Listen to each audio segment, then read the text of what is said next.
So, train reservation complete అయిపోయింది. నీకు చెప్పాను కదా! చాలా పెద్ద ప్రాసెస్ అనమాట. ఆ ప్రాసెస్ మొత్తం కంప్లీట్ అయిపోయిన తర్వాత, మేము బయలుదేరడానికి ముందు కొంచెం 1 వీక్ ముందు షాపింగ్ అది చేశా అనమాట. బేబీకి కావాల్సిన బికాజ్ చండీగఢ్‌లో అంటే నార్త్ సైడ్ కొంచెం తక్కువుంటాయి కాబట్టి, సో, బేబీకి కావాల్సినవి కిట్ గానీ అవన్నీ షాపింగ్ చేసేసి అంటే క్లాత్స్ అవన్నీ కొనేసుకున్నాం అనమాట. అంటే ముందు కొనుక్కోకూడదు అనుకుంటారు. బట్ నాకు ఆతృత ఆగక నేను ముందే పర్చేస్ చేసేసాను. సో, అక్కడి నుంచి మొత్తము నా డ్రెసెస్ అవన్నీ పట్టుకొని బయలుదేరాం. బయలుదేరుతున్నప్పుడు జర్నీలోని చాలా ఇబ్బందయింది. 7th మంత్ జర్నీ డాక్టర్ చెప్పారు ఆల్రెడీ.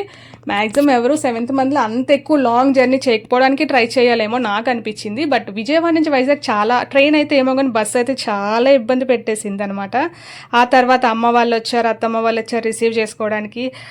ఎందుకంటే అమ్మ వాళ్ళ సైడ్ అయితే తమ్ముడాలున్నారు, నేనున్నాను. నాకు ఫస్ట్ పెళ్ళై నేను ప్రెగ్నెంట్ ఫస్ట్ కదా! వాళ్ళు చాలా హ్యాపీగా ఫీల్ అయ్యారనమాట. ఇంకా నెక్స్ట్ వీడియోలో అప్డేట్ చేస్తాను. బాయ్.